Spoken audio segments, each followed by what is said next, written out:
기도하겠습니다. 사랑의 하나님 감사합니다. 오늘도 3일 동안 우리를 보호하시고 지켜주시고 이 예배에 하나님 앞에 나아갈 수 있도록 은혜 베푸시니 감사합니다. 하나님, 눈에 보이지 않는 하나님, 그 하나님을 우리가 믿는다라는 것은 이 세상에 보이는 것에 우리가 열심을 내게 하시고 보이는 것에서 우리가 믿는 사람으로서 참으로 본이 되는 삶을 살며 하나님께 영광을 올려드리는 그러한 자들이 될 수 있도록 은혜 위에 은혜를 더하여 주시옵소서. 오늘도 생명의 말씀으로 나아갑니다. 하나님, 세우신 종의 입술을 통하여 말씀이 선포될 때에 듣는 자들의 마음을 열어주시고 그 마음의 생명 양식이 될 수 있도록 은혜 베풀어 주시옵소서. 성령 하나님 의지합니다. 이 시간에도 각 사람들에게 임하시고 기름 부어 주셔서 오직 하나님의 말씀만 선포되게 하시고 또한 그 말씀을 듣는 모든 이들이 아버지께 감사와 찬양을 올려드릴 수 있는 복된 시간이 될 수 있도록 은혜 베풀어 주시옵소서. 시종을 주님께 의지하옵고 이 땅에 다시 오실 우리 구주 예수 그리스도 이름으로 감사하며 기도드리옵나이다. 아멘. 오늘 말씀은 로마서 4장 6절로 8절입니다. 계속 4장에 대한 말씀을 연결해서 전하기 때문에 오늘은 6절에서 8절에 이르는 말씀을 여러분들에게 전하도록 하겠습니다. 그러면 본문 말씀을 보도록 합니다. 일한 것이 없이 하나님께 의로 여기심을 받는 사람의 복에 대하여 다윗이 말한 바, 불법이 사함을 받고 죄가 가려짐을 받는 사람들은 복이 있고 주께서 그 죄를 인정하지 아니하실 사람은 복이 있도다 한과 같으니라. 아멘. 그 위에 말씀을 볼 때 우리가 바울은 6절에서 8절에서 이신득의 교리를 확정하기 위해서 누구를 예로 들고 있습니까? 바로 다윗을 말한 바 이제 이야기를 하고 있죠. 그래서 바울은 지금까지 율법의 행위로서가 아니라 오직 믿음으로 의롭다함을 얻는다는 그 진리를 예정하기 위해 구약의 대표적인 인물인 아브라함의 예를 인용하였습니다. 아브라함을 인용하였어요. 그게 1절과 5절에 이르러 그 말씀을 기록하여 놓았죠.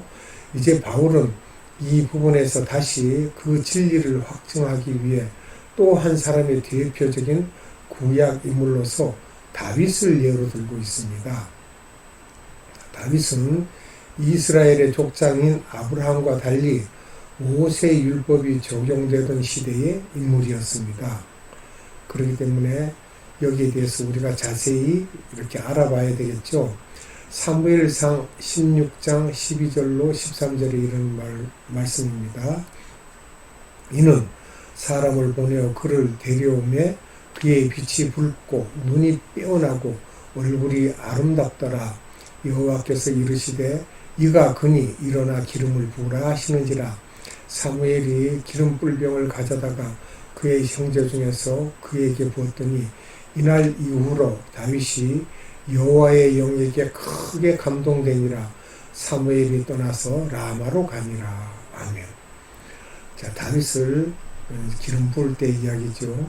또 역대상 28장 4절에 말씀하시기를 그러나 이스라엘 하나님 여호와께서 전에 나를 내 부친의 온 집에서 택하여 영원히 이스라엘 왕이 되게 하셨나니 곧 하나님이 유다 지파를 택하사 머리를 삼으시고 유다의 가문에서 내 부친의 집을 택하시고 내 부친의 아들들 중에서 나를 기뻐하사 온 이스라엘의 왕을 삼으셨느니라. 이렇게 이제 또 말씀이 기록되어 있습니다. 그러므로 그 당시 의로운 사람으로 칭송받던 다윗이 율법에 어긋나는 행동을 함으로써 죄를 범했죠. 사무엘하 11장 1절로 17절에 이르러서 그것이 기록되어 있습니다. 하나님께서 그 죄를 용서해 주셨다는 사실을 말하고 있는 이 부분의 기록은 이신득의 진리를 더욱더 확고하게 뒷받침해주고 있습니다. 이상에서 살펴본 것과 같이 바울은 구약의 말씀들을 예리하게 통찰하면서 복음의 진리를 힘있게 증거하고 있습니다. 그러므로 우리는 바울의 탁월한 성경관을 본받아 진리의 말씀이 우리 안에 풍성히 거하도록 힘써야 할 것입니다. 골로새서 3장 16절의 말씀입니다. 그리스도의 말씀이 너희 속에 풍성히 거하여 모든 지혜로 피차 가르치며 권면하고 시와 찬송과 신령한 노래를 부르며 감사하는 마음으로 하나님을 찬양하고 라고 말씀하셨어요. 그러면 다윗의 신뢰를 말하고 있는 6절에서 8절의 구약적 배경을 우리가 말을 할 수 있어야 되겠습니다. 이 배경이 무엇인지. 6절에서 8절은 다윗이 기록한 시편 32편 1절에서 2절의 인용문이 되겠습니다. 그런데 이 인용문에 등장하는 다윗은 하나님의 사람이자 이스라엘 역사상 가장 훌륭한 왕이었습니다. 사도행전 13장 22절을 봅니다. 패하시고 다윗을 왕으로 세우시고 증언하여 이르시되 내가 이새의 아들 다윗을 만나니 내 마음에 맞는 사람이라 내 뜻을 이루리라 하시더니 라고 기록되어 있습니다. 그러나 그에게는 다른 사람들과 마찬가지로 비극적인 사건을 초래케 하는 연약한 면도 있었습니다. 즉 다윗은 자기 신하인 우리아의 아내 밧세바를 취함으로 간음죄를 범했을 뿐만 아니라 흉계를 꾸며서 우리아를 전사시키는 교사죄까지 범했던 것입니다. 이건 사무엘 11장 1절로 27절에 쫙 기록되어 있습니다. 그러나 선지자의 책망을 들은 다윗은 즉시 자기의 죄를 깨닫고 하나님께 죄를 고백하며 참여함으로써 죄사함을 받았습니다. 그러면 그 내용을 보도록 하겠습니다. 사무엘하 12장 7절로 13절의 말씀입니다. 나단이 다윗에게 이르되 당신이 그 사람이라 이스라엘의 하나님 여호와께서 이와 같이 이르시기를 내가 너를 이스라엘 왕으로 기름 붓기 위하여 너를 사울의 손에서 구원하고 내 주인의 집을 내게 주고 내 주인의 아내들을 내 품에 두고 이스라엘과 유다 족속을 내게 맡겼느니라. 만일 그것이 부족하였을 것 같으면 내가 내게 이것저것을 더 주었으리라. 그러한데 어찌하여 너가 여호와의 말씀을 업신여기고 나보기에 악을 행하였느냐. 너로 내가 칼로 햇사람 우리아를 치되 암몬 자손의 칼로 죽이고 그의 아내를 빼앗아 내 아내로 삼았도다. 이제 내가 나를 업신여기고 햇사람 우리아의 아내를 빼앗아 내 아내로 삼았은즉 칼이 내 집에서 영원토록 떠나지 아니하리라 하셨고 여호와께서 또 이와 같이 이르시기를 보라 내가 너와 내 집에 재앙을 일으키고 내가 내 눈앞에서 내 아내를 빼앗아 내 이웃들에게 주리니 그 사람들이 내 아내들과 더불어 백주에 동침하리라. 너는 은밀히 행하였으나 나는 온 이스라엘 앞에서 백주의 일을 행하리라 하셨나이다 하니 다윗이 나단에게 이르되 내가 여호와께 죄를 범하였노라 하매 나단이 다윗에게 말하되 여호와께서도 당신의 죄를 사하셨나이다. 당신이 죽지 아니하려니와 라고 말씀하고 있습니다. 그러면 다윗은 그 죄를 짓고 자기가 몰랐을까요? 알았음에도 은밀하게 자기가 일을 행했다고 하나님이 모르신 줄 알고 그랬죠? 그러나 하나님은 그렇지 않으셨습니다. 그때 다윗은 자기 죄를 통회하는 마음으로 시를 읊었는데 그것이 시편 51편이며 이 부분에 인용된 시편 32편은 시편 51편의 후편으로 회개 후에 오는 사죄의 복을 노래한 그런 시가 되겠습니다. 그러면 다시 다윗은 사람이 진정한 행복이란 무엇이라 말하고 있습니까? 그것을 우리가 알아봐야 되겠습니다. 사람의 진정한 행복은 인간의 행위로나 노력으로 성취되는 것이 아니라 하나님의 복을 주실 때 이루어지는 것입니다. 행복이란 말은 이 6절에 보면 행복에 해당되는 헬라어 마카리스모스는 특별히 하나님께서 내려주시는 복을 뜻하는 말로서 이와 같은 사실을 암시하고 있습니다. 그렇다면 하나님의 복 주심으로 말미암은 인간의 행복 가운데 어떤가 하는 것은 무엇이겠습니까?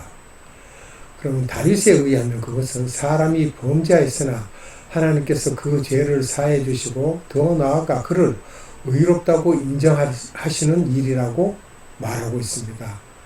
어떤 행복이 큰 행복이고 좋은 행복인지 몰라도 죄를 범하고 하나님께서 그 죄를 사해 주시고 의롭다 하고 인정해 주시는 것이 가장 행복한 일이라는 것입니다. 우리는 행복을 이상한 데서 찾습니다. 왜? 육신이기 때문에 기분 좋으면 행복하다고 그러고 자기 마음에 들으면 행복하다고 합니다. 그런데 그거는 일시적으로 느끼는 성취감에서 오는 행복이라고 할 수 있지만 그건 진정한 행복이 아닙니다. 이제 다윗은 바세바와의 관계에서 하나님께 범죄하였으나 그 자신이 회개하였을 때 죄 사함을 받았으며 그 이후에도 계속 이스라엘의 의로운 왕으로서 그 책임을 다하였습니다. 위와 같은 사실들을 통해 생각해 볼 때 우리는 사람의 참된 행복이란 반드시 물질적인 풍요로움에 있는 것이 아니라 사람의 죄를 사해 주시고 구원을 베풀어 주시는 하나님의 은혜와 사랑에 속한 상태임을 잘 알 수 있습니다. 그 말씀을 알기 위해서 에베소서 1장 7절을 봅니다. 우리는 그리스도 안에서 그의 은혜의 풍성함을 따라 그의 피로 말미암아 속량 곧 죄사함을 받았느니라. 이것이 행복이죠. 골로새서 1장 14절에는 그 아들 안에서 우리가 속량 곧 죄사함을 얻었도다. 이렇게 해서 우리가 하나님을 의롭다 하시면 그것이 참 행복인 줄 믿으셔야 됩니다. 이런 의미에서 하나님의 부르심을 받은 성도들은 복받은 자들이라 할 수 있습니다. 그러므로 성도들은 범사에 감사하며 하나님께 영광을 돌리는 생활로 복받은 자의 기쁨을 표현해야 될 것입니다. 고린도전서 10장 31절의 말씀입니다. 그런즉 너희가 먹든지 마시든지 무엇을 하든지 다 하나님의 영광을 위하여 하라. 아멘. 데살로니가 전서 5장 18절입니다. 범사에 감사하라. 이것이 그리스도 예수 안에서 너희를 향하신 하나님의 뜻이니라. 아멘. 그래서 우리는 여러 가지 일들로 돌아볼 때 앞으로 이제 또 봐야 할 일이지만 할례를 이스라엘 역사와 관련시켜서 우리가 말을 할 수 있는 그러한 입장이 되어야 됩니다. 물론 앞으로 9절과 12절에 나가서도 또 말씀을 드릴 것이지만 할례에 해당하는 히브리어는 물로트이고 헬라어는 페리토메입니다.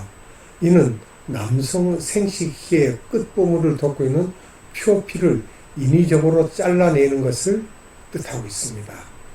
구약에 있어서 하나님과 아브라함 사이에서의 이 할례는 보다 특수한 의미를 갖고 있었습니다. 창세기 17장 10절과 10절에서 14절을 보면 하나님은 아브라함의 자손들과 그들의 종들이 모두 할례를 받아야 한다고 말씀하시면서 이 할례를 언약의 표징으로 삼으셨다는 것입니다. 즉 할례는 아브라함이 열국의 아비가 되고 라고 창세기 17장 7절에 말씀하셨고 또 하나님께서 그와 그의 후손의 하나님이 되시고는 창세기 17장 4절에 기록되어 있습니다. 그들에게 가나안 땅을 주어 영원한 기업이 되게 한다라고 하신 것은 창세기 17장 18절에 말씀하셨습니다. 하나님의 언약에 대한 인간의 순종을 나타내는 표가 바로 할례라고 볼 수 있는 것이죠. 따라서 할례는 아브라함과 그의 후손을 이방인들로부터 구별하고 또 그들로 하여금 여호와의 언약을 영원히 기억하게 하고 그들로 하여금 순결을 지키며 하나님을 경외하게 하며 그들이 아브라함의 후손임을 상기시킨다는 등의 여러 의미를 가지고 있습니다. 그래서 그 후 할례는 이스라엘 민족이 형성되면서부터 이스라엘 민족과 이방 민족 사이를 구별하는 역할을 하게 되었습니다. 다시 말해 그들에게 있어서 할례를 받는다는 것은 이스라엘 언약 공동체의 일원이 되는 것을 뜻하는 상징이었습니다. 그러므로 그들은 그 할례를 통하여 자신들의 선민의식을 선명하게 할 수 있었던 것입니다. 사사기 14장 3절의 말씀을 보겠습니다. 그의 부모가 그에게 이르되 내 형제들의 딸들 중에나 내 백성들 중에 어찌 여자가 없어서 너가 할례 받지 아니한 블레셋 사람에게 가서 아내를 맞으려느냐 하니 삼손이 그의 아버지에게 이르되 내가 그 여자를 좋아하오니 나를 위하여 그 여자를 데려오소서 하니라. 자, 이렇게 할례 받지 못한 그 이방인들을 상당히 무시했습니다. 사무엘상 17장 26절에는 다윗이 곁에 서 있는 사람들에게 말하여 이르되 이 블레셋 사람을 죽여 이스라엘의 치욕을 제거하는 사람에게는 어떠한 대우를 하겠느냐. 이 할례 받지 못한 블레셋 사람이 누구에게 살아계시는 하나님의 군대를 모욕하겠느냐. 그러니까 다윗도 여기서 할례 받지 못한 그 블레셋 사람을 상당히 무시하고 있습니다. 그러나 유대인들 중에는 신체적인 할례는 받았지만 그 할례 행위의 영적이고 상징적인 의미를 깨닫지 못하는 자들이 있었습니다. 따라서 신명기 10장 16절은 마음의 할례를 행하라고 강조하였으며 선지자 예레미야는 스스로 할례를 행하여 너희 마음 가죽을 베라고 예레미야 4장 4절에 말씀하고 있습니다. 이처럼 할례가 상징하는 하나님과의 언약을 망각하고 외적인 할례 행위 자체가 어떤 특권을 주는 것으로 잘못 생각했을 때 할례의 의미는 무너졌고 할례의 잘못된 인식은 이미 구약 시대로부터 과감히 지적되었던 것입니다. 잠시 전에 읽었던 말씀대로 신명기 10장 16절에 말씀하시기를 그러므로 너희는 마음의 할례를 행하고 다시는 목을 걷게 하지 말라. 그 육신의 할례를 가지고 내세우지 말라고 하십니다. 예레미야 4장 4절에는 유다인과 예루살렘 주민들아 너희는 스스로 할례를 행하여 너희 마음 가죽을 베고 나 여호와께 속하라. 그리하지 아니하면 너희 악행으로 말미암아 나의 분노가 불같이 일어나 사르리니 그것을 끌 자가 없으리라. 뭐라고 하셨어요? 마음 가죽을 베라 그랬어요. 그래서 번제단에 우리가 희생제물을 드릴 때 양을 잡아서 각을 뜹니다. 얇게 그 살을 다 찢어 각을 뜹니다. 그렇게 해서 하나님께 태워서 올립니다. 그와 같이 우리 마음 가죽을 베라는 거예요. 그러니까 통에 자복하라는 말씀입니다. 회개하라는 말씀이에요. 이것을 잘못 이해하지 마시고 오늘 들은 말씀대로 마음을 아파하고 통회하고 하나님께 눈물로 회개했을 때 하나님께서 그걸 받으신다는 것입니다. 한편 신약시대에 이르러 할례의 문제는 초대교회에서 심각한 논쟁의 대상이 되었습니다. 최초의 그리스도인들은 유대인들이었으나 복음이 이방인들에게 전해지게 되었을 때 이방인들이 그리스도인으로 회심하는 과정에 있어서 할례 시행 여부가 문제되었던 것이죠. 즉 이방인들도 모세의 법대로 할례를 받지 아니하면 능히 구원을 받지 못한다는 그러한 이야기를 하고 있습니다. 사도행전 15장 1절이에요. 그것이 거짓 교사들의 이야기들입니다. 유대인들 사이에서 나오게 되었죠. 이런 주장이. 안디옥 교회가 이 문제를 해결하기 위하여 바울과 바나바를 예루살렘 교회로 파송하게 됨으로써 예루살렘에서 회의가 개최되었는데 지금으로 말하면 총회가 됐죠. 이때 바리새파 그리스도인의 일부는 이방인에게도 할례를 주고 모세 율법을 지키게 하는 것이 마땅하다고 주장하였습니다. 그러나 베드로는 율법의 멍에를 이방인들에게 지우는 것은 마땅하다고 주장하였으며 타당하다고 주장하였으며 그 회의의 의장은 즉 야고보입니다. 의장인 야고보는 우상의 더러운 것과 음행과 목매어 죽인 것과 피를 멀리하라고만 했습니다. 이방인들에게 요구할 것만을 주장하였죠. 그 후 토의 결과 예루살렘 회의는 구원받기 위하여 이방인들이 할례를 받아야 할 필요는 없다고 결정하게 되었던 것입니다. 왜냐 그러면 육신의 할례라는 것은 아브라함과 맺은 하나님과의 언약의 표징으로서 유대인들이 받았으나 주님이 오신 이후에는 주님께서 어떻게 하셨어요? 이미 대속제물로 십자가에 달려 돌아가셨어요. 그 십자가야말로 예수님이 세례를 제대로 받으신 것입니다. 너희가 이 잔을 마실 수 있어도 하나님 우편에 앉는 것은 아버지가 정하는 것이라고 하셨죠. 그와 같이 이러한 일들을 볼 때 우리는 할례 받아서 징표를 삼는 것이 아니라 우리가 통회 자복하고 회개했을 때 하나님께서 받으시는 것입니다. 우리의 죄는 예수님께서 다 사하셨어요. 죄라는 죄는 영원부터 영원까지 다 사하셨어요. 그러나 우리가 개개인적으로 짓는 죄는 하나님께 꼭 우리가 회개를 해야 되겠죠. 위에서 볼 때 할례의식은 원래 하나님께 대한 사랑과 순종의 표시이며 동시에 자신이 언약 공동체의 일원이 된다는 상징적인 행위이지 구원받은 자의 증거나 조건이 될 수 없음을 알 수 있습니다. 이와 마찬가지로 세례는, 즉 침례라고도 하죠. 세례는 예수 그리스도를 구주로 믿고 고백하는 자들에게 있어서 믿음의 표시가 될 뿐이지 구원의 증거가 될 수는 없습니다. 세례 받았다고 죄를 마음대로 지으면 그게 구원 되겠습니까? 그와 마찬가지로 로마서 2장 28절로 29절에 기록된 말씀입니다. 무릇 표면적 유대인이 유대인이 아니요 표면적 육신의 할례가 아니니라. 오직 이면적 유대인이 유대인이며 할례는 마음에 할지니 영에 있고 율법 조문에 있지 아니한 것이라. 그 칭찬이 사람에서가 아니요 다만 하나님에게서니라 라고 말씀하셨어요. 어디에다 할례를 한다고?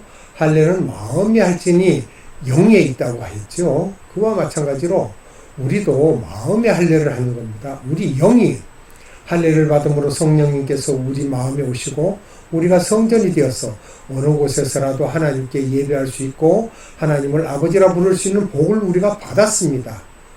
그런데도 우리는 우리가 구할 것이 무엇인지를 모르고 아무거나 다고 합니다. 그래서는 안 됩니다. 하나님께 구해야 할 것이 뭐라고 했습니까? 그 나라와 그 의를 구하라고 했죠. 하나님의 나라가 이 땅에 속히 임하시기를 우리가 구해야 되고 하나님의 의를 우리가 구해야 될 것입니다.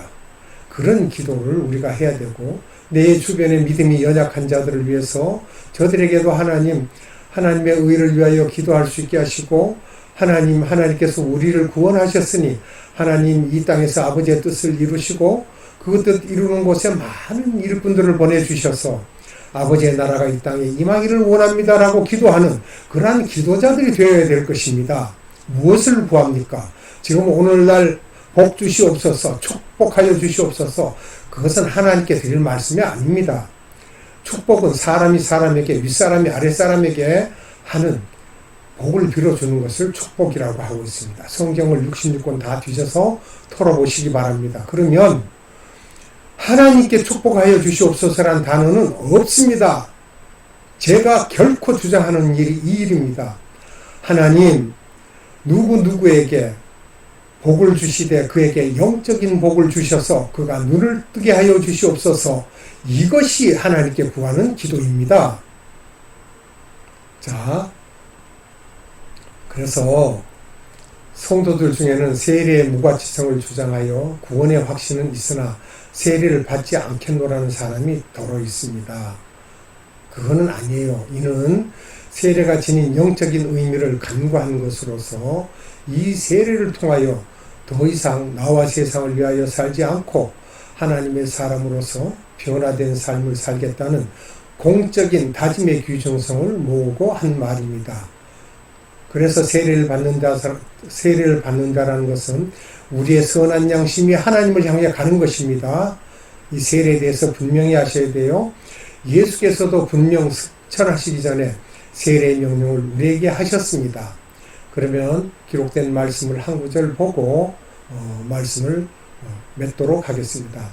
마태복음 28장 19절에 말씀하시기를 그러므로 너희는 가서 모든 민족을 제자로 삼아 아버지와 아들과 성령의 이름으로 세례를 베풀고 아멘 이렇게 말씀하셨죠. 우리는 이것을 기억하고 그냥 흘려듣지 마시고 언제든지 이와 같은 말씀을 마음에 새기면서 또 한 주간을 세상을 살면서도 하나님께 우리가 기도할 때 지금 기복신학이 만여하는 세상이 되었습니다. 하나님 축복하여 주시옵소서란 말은 성경에 없는 말입니다. 하나님 누구에게 복을 주시옵소서. 또 나와 같은 자에게도 하나님 복을 주시되 많은 성도들을 보내주셔서 하나님께 영광을 돌릴 수 있도록 은혜를 베푸시고 복 주시기를 원합니다. 이것이 축복입니다. 잘 아셨죠? 자, 기도하겠습니다. 참사랑이신 아버지 하나님, 오늘도 생명의 말씀 가운데 우리에게 허락하신 말씀들을 선포하였습니다. 선포된 말씀들이 땅에 떨어지지 아니하고 듣는 자들의 마음에 적중하여서 참으로 화살이 관약을 빗나가서 죄가 되지 아니하고 오직 관영에 적중하여서 하나님께서 영광을 받으시는 그러한 말씀이 되도록 은혜 베풀어 주시옵소서. 하나님 감사합니다. 이 모든 말씀 가운데 아버지께서 감사와 찬양과 영광을 받으시옵고 우리에게는 은혜가 넘치는 삶이 되도록 하나님 복 주시기를 원하옵나이다. 이 모든 말씀 우리 구주 예수 그리스도 이름으로 감사하며 기도드리옵나이다. 아멘.